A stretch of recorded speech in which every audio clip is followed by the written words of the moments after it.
स्वागत आहे आपल्या नव्या व्लॉगमध्ये. आणि या व्लॉगसाठी मी ठेवला आहे माझा एक कॅमेरामॅन. तो कॅमेरामॅन कोण आहे कॅमेराच्या पाठी थोड्याच वेळात तुम्हाला कळेल. पण आज आहे मागे सोमवारचा पहिला सोमवार आणि म्हटलं जातं की मागे सोमवारचा चौथा सोमवार असते ती म्हणजे शिवरात्र. तर म्हटलं आता आपण गावी आहोत, मस्त सोमवारसुद्धा आला आहे. तर मग श्रावण सोमवार आपण केले, नॉर्मल सोमवारसुद्धा आपण देवदर्शन केले. तर मागे सोमवारीसुद्धा आपण जाऊया दर्शनासाठी, ते म्हणजे आमळेश्वर देवांचं, जे आपले कुलदैवत आहेत, म्हणजे आपले आराध्य दैवत आहेत, ते म्हणजे आमचे श्री आमळेश्वर देव. तर त्यांच्या दर्शनासाठी जाऊया. आणि मी गावाला आल्यानंतर तिथे जातो, ते मी कधी चुकत नाही. पण मी आज आलो आमच्या खालच्या वाटेने आमळेश्वर मंदिराकडे जाण्यासाठी. आणि सर्वप्रथम आपल्याला इथे लागतं ते म्हणजे गणपती बाप्पाचं मंदिर. सर्वप्रथम गणरायाचे. तर आपण हे गणपती बाप्पाचं मंदिर बघूया, इथले जरा सौंदर्य बघूया आणि मग पुढे जाऊया हळूहळू. मग चला पाहूया हा व्हिडिओ. आणि हो, हा व्हिडिओ लाईक, शेअर आणि कमेंट करायला विसरू नका. व्हिडिओला लाईक नक्की करा, कमेंट करा की तुम्हाला काय आवडलं, काय नाही आवडलं, काय नाही. आणि जर कंटेंट आवडला तुम्हाला, जर मी आवडलो, माझ्या चॅनलवरती जर माझा कंटेंट मी आवडलो, तर मग चॅनलला सबस्क्राईब करा. तुमचं स्वागत आहे आपल्या या शॅडो फॅमिलीमध्ये. तर आता आपण आहोत या गणपती मंदिराच्या आतमध्ये. तुम्ही हे मंदिर पाहू शकता. हे किती मस्त एकदम कोरीव काम आहे. हे मी दाखवलं नाही माझ्या व्हिडिओमध्ये कधी, बट फर्स्ट टाइम दाखवतो. हे बघा, हे कोरीव काम बघा. आणि गणेशाची मस्त सुबक अशी मूर्ती.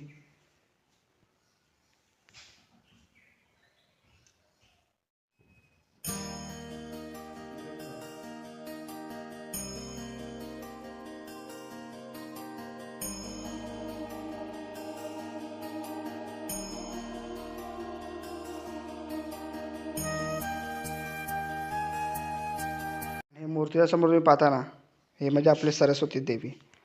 जसं आपण पाहिलं की जेव्हा आपल्याला लहानपणी शाळेत बोलायचं की सरस्वती पाटीवर काढून आणा, तेव्हा आम्ही ही अशीच सरस्वती काढून येतो. आताची मुलं सरस्वतीचे चित्र वगैरे काढून येतात म्हणजे जास्त ह्याच्यासाठी, बट आमच्यासाठी हेच सरस्वती पाटीवरती एकच्या अंकाने काढलेली सरस्वती. तुम्हीसुद्धा भरपूर लोकांनी काढली असेल. कमेंटमध्ये कळवा कोणी कोणी अशी सरस्वती आपल्या पाटीवर काढून नेली ती. आणि हा पूर्ण लुक बघा गणपती मंदिराचा. आणि एवढी शांतता आहे ना, म्हणजे मला आठवतं की मी इथे एकदा दोनदा सुद्धा अभ्यासाला येऊन गेलो आहे, म्हणजे 10वीच्या टायमाला. एवढी मस्त शांतता आहे आजूबाजूच्या परिसरात, इथं मस्त वाटतं, शांत वातावरण. आणि या मंदिराच्या शेजारी आहे ते म्हणजे श्री दत्तगुरूंचं देवस्थान, श्री दत्तात्रयांच्या पादुका, श्री दत्तात्रय. इथं मस्त वातावरण. जसं तुम्ही पाहता प्रत्येक मंदिराच्या बाहेर असतो तो म्हणजे दीपस्तंभ. आणि हा दीपस्तंभ बघा, एवढं दीपस्तंभाचं एवढं भारी कोरीव काम आहे ना, एवढं भारी कोरीव काम. म्हणजे तुम्ही आत्ताच्या जर शिल्पकारांची तुलना आणि तेव्हाच्या शिल्पकारांची तुलना कराल ना, तर तेव्हाचे शिल्पकार म्हणजे काय त्याला बोलू शकतो आपण, ॲडव्हान्स टेक्नॉलॉजी नसताना सुद्धा एवढं चांगलं असं कोरीव काम शिल्पकाम करत होते. तुम्ही पाहू शकता किती भारी वाटते, मस्त. आणि जेव्हा याच्यावरती दिव्यांची आरस होईल तेव्हा तर एकदम एकदम खतरनाक ना बच्ची, जबरदस्त. जे तुम्ही पाहताय ना, हे पिंपळाचं झाड बघा केवढं, म्हणजे हे खूप जुनं झाड आहे, खूप जुनं झाड आहे. आता किती वर्ष जुनं आहे काय ते माहिती नाही, आता आपल्याला एक्झॅक्ट काय ते माहिती नाही, त्याच्यामुळे आपण काय बोलू शकत नाही. बट हे खूप जुनं झाड आहे. पाहू शकता तुम्ही झाड, याचा मुदाच बघा केवढा आहे आणि वरती बघा किती पसरलं मस्तपैकी.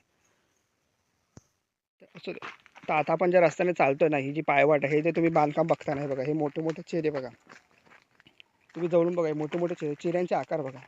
आणि असं म्हटलं जातं की आम्ही आमच्या म्हणजे म्हाताऱ्या पिढीपासून ऐकून आलेलो आहोत की हे रस्ते छत्रपती शिवाजी महाराजांच्या काळात बांधले गेलेले आहेत. आणि तेव्हाचं बांधकाम बघा, हे तेव्हाचं बांधकाम अजून तसंच्या तसं आहे. ह्याच्यावरती किती वेळा पाणी, म्हणजे इथे मी नाही बोललो ना तरी, आता हा समजा तुम्ही अनिश धरलात ना, तर अनिशा इथे म्हणजे असतं पाणी, इथं खाली भरतं जर मोठाच आऊर आला तर. तरीसुद्धा हे रस्ते असे टिकलेले आहेत, एवढे सुंदर असे मस्तपैकी. हे बघा चिऱ्यांची साईजच बघा तुम्ही, म्हणजे चिऱ्यांची साईज बघा काय आहे ती. म्हणजे तुम्ही एक विचार करू शकता की तेव्हाचं बांधकाम आणि आताच्या बांधकामात किती जमीन आसमानाचा फरक आहे, जमीन आसमानाचा फरक आहे. तेव्हा एवढी संसाधने सुद्धा नव्हती, की ॲडव्हान्स टेक्नॉलॉजी नव्हती की चांगल्या प्रकारे म्हणजे त्या लेवलचं बांधकाम. तरीसुद्धा आत्ताच्या ॲडव्हान्स टेक्नॉलॉजीपेक्षा सुद्धा तेव्हा पुरातन काळामध्ये अशी त्या लोकांकडे कौशल्य होतं.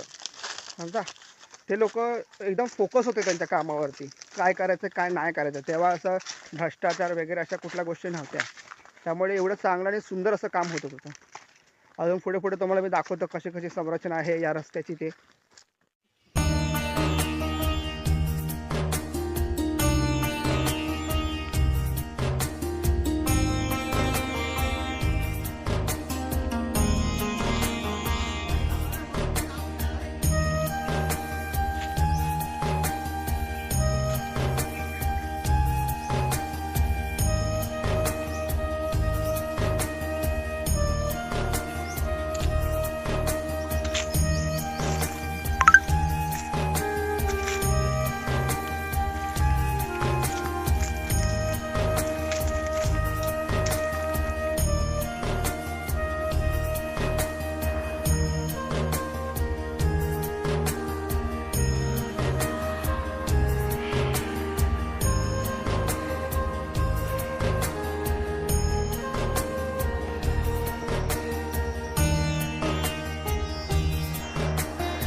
तर आपण आमनेश्वर मंदिरात देवाचं दर्शन घेतलं.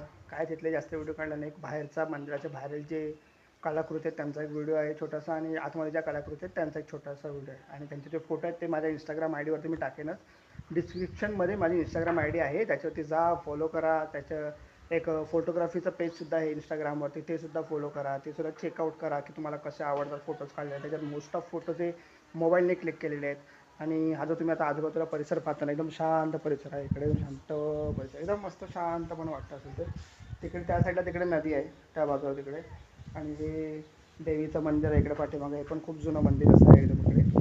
आणि वारा मस्तपैकी सुटला आहे, 3 वाजले दुपारचे, मस्त वारा सुटला आहे, थंड वाटतं वातावरण एकदम मस्त वाटतं. जरा शांत वाटते मनाला. म्हणजे तुम्ही फ्रस्ट्रेट असाल, डिप्रेस असाल, काही असाल तर इथे येऊन जरी तुम्ही बसलात नाही एक अर्धा तास तरी तुम्ही एकदम मस्त मन तुमचं असं एकदम शांत होईल, असं एकदम असं एकदम मस्त.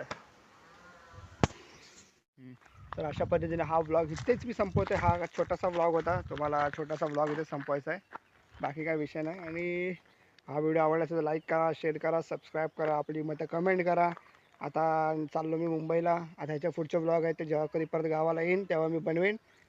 तोपर्यंत मुंबईला भेटू. आणि आज आपल्यासोबत होते अनिश तांबडकर आणि आपला परशा भाई, दोघं पण होते. आजचा दिवस छान गेला. आता चला भेटू पुढच्या ब्लॉगमध्ये, जेव्हा पुन्हा मी कोकणात येईन तेव्हा. तोपर्यंत काळजी घ्या, येतो.